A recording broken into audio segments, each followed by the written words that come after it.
So good morning. Two questions for you this morning. What is wrong with the world, and what can we do to make it better? What is wrong with the world, and what can we do to make it better? I wonder how the world would be if we lived with those questions in our heart. I don't know about you, but I spent a lot of my life kind of looking for what the world could do for me. And somehow things were just out of order, and every time I tried to do something, it was just difficult. The world was difficult. Rather than this place of what can I do for the world to be a better place? You know, we come into conscious community like this. I believe we are all here by divine appointment, all of us here, to have a conversation of our heart. And when you're willing to open up, as Bill said, to have a new consciousness, to see how do I make this world a better place, you're drawn to places like Unity Conscious Community. You're drawn to meditation with Janet. You're drawn to books and sometimes films. And my talk this morning is based on a film I was drawn to about a month ago called I Am.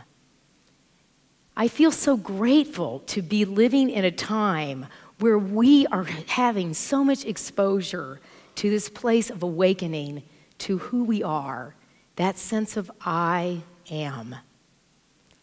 And when Moses asked, who should I say sent me? And we always want to say, who is this? What is this force that invites me to live my life? Who is this? And of course, the only way God could get his attention was a burning bush. But the burning bush says, tell them I am that I am sent me. I am that I am. We are the creator of our life.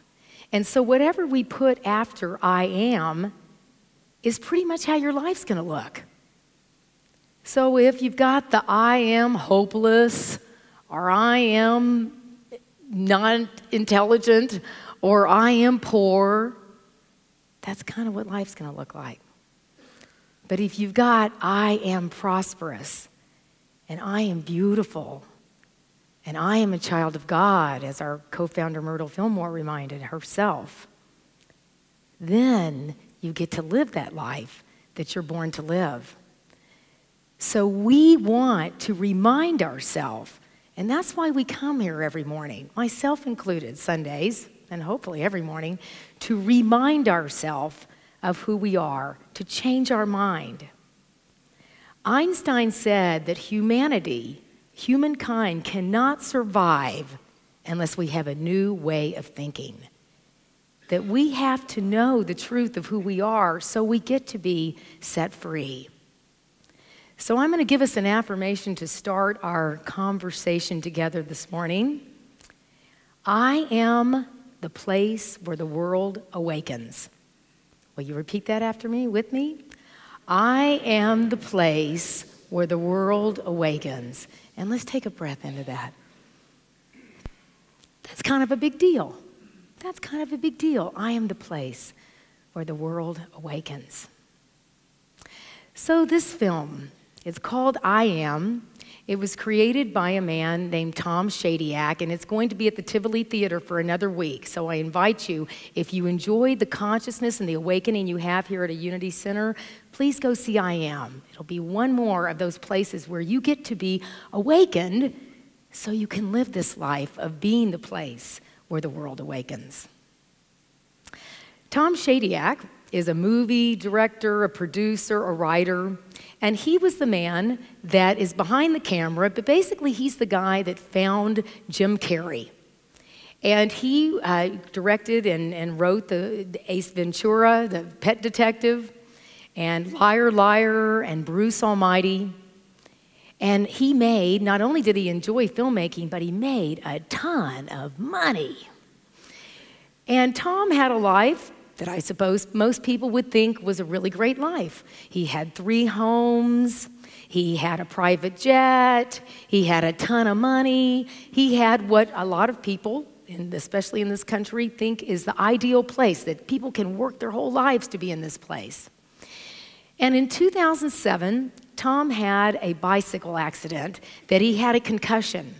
And he ended up contracting post-concussion syndrome, where the symptoms of this concussion lingered on and on. That he had pain and sensitivity to light, that he had severe mood swings, and that he had a feeling of depression and challenge in life. And it went on and on, where he welcomed death at some point. He was months of isolation and pain. And he said at that time that death was a really great motivator because it had him look at his life. And he looked at all these things he'd accumulated and all these things that he thought, I should be happy, and I'm not. In fact, he recognized that he was in what most people would call the American dream, but he recognized it had become for him the American nightmare. And he realized he was in the biggest prison of all, the prison of accumulation. So as he felt a little bit better, he ended up taking 4 people out into the world to ask the spiritual leaders of this country some questions, the 2 that I posed to you at the beginning of our conversation. And that is, what's wrong with the world and what can we do about it? And he ended up discovering some really important things that he discovered about himself and about life by being willing to look at where he was in his life, that he wasn't living the full potential of his I am. And he discovered 3 things. He discovered that we are all connected. He discovered that you don't need to take more than you need. And he finally discovered that you must live with passion. You must live from that place that turns you on, that makes your heart sing. So the first thing he discovered is that we're all connected. We're all one. We hear this all the time. But do we practice this, and do we really know what that means? You know, it starts really young for all of us. You know, this feeling of starting to feel separate. You know, we start to really honor making a good grade, or being the fastest, or being the strongest, or being the best looking, or wearing the right experience, or doing this kind of thing that somehow I need to be separate from you to have value. I love that John Two Hawks is here because indigenous cultures focus on connection, where other cultures, and I'd say the culture of this country, focuses on competition. And then we're not in connection with one another, and we wonder why people deal with this awful feeling of isolation often. You know, you wonder when you're having a challenge in life, do you want to kind of stay away because you're going to bother people? Or are you willing to engage with people and say, I need help because I know we are one. You know, feeling the community is the place where we get to really wake up to the sense of I am. You know, nature gets it. We see flocks of birds that connect right away with one another, and schools of fish that turn and navigate in this way of they're absolutely like one. And the reason that we don't experience this is because we practice so much the sense of being separate than you. I am separate than you rather than I am connected to you. And if I feel connected, then that is the place where my life and prosperity automatically happens. And I know I am the place where the world awakens. So we have to unlearn the wisdom of the world, as Emerson tells us, and feel the sense of connection. Because if we don't, we can be in this place of being so completely isolated. We will think that we need all these outer things to fill up the void that is the denial of this connection that we have. Let me tell you a story I heard about this man that I saw on Oprah this week. Oprah is in her last season, as we know, and she is her last 25 shows. She is bringing on some people that she has either wanted to talk to that she never has, or this one show that was on Friday was called Oprah's Most Memorable Moments. And she looked at people that she'd interviewed 25 years before and brought them back for a show that was on Friday to see how these people had shifted. And the idea of connection was very profound in this one man. Oprah 25 years ago had had 4 men on that called themselves skinheads. They were white supremacists. And they were men in their 20s, and they were talking about that white people had created this country, and white people should be running this country, and you could feel the anger and the disconnection coming from these young men. And the whole audience was aghast at what they were saying. And Oprah had brought these guys on to really show, as she does, people the ignorance of these men and the pain of these men. And so she'd asked 2 of them to come back to talk about their lives today.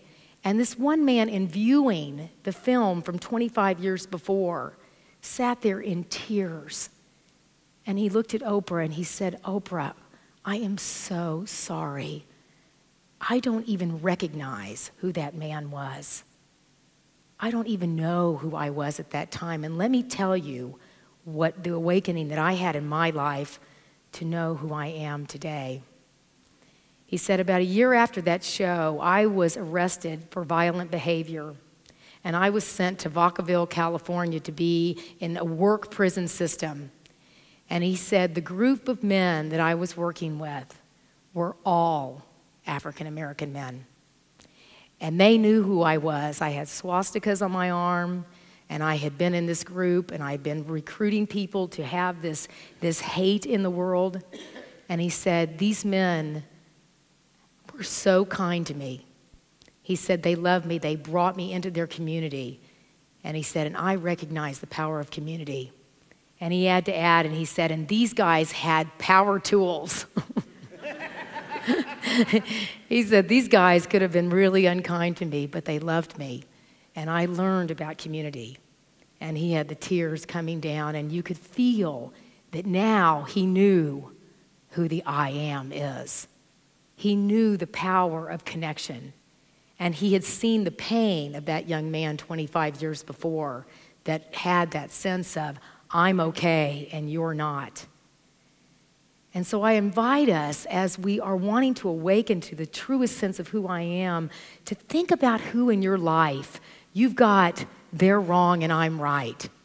Something in this world that's wrong and I'm okay.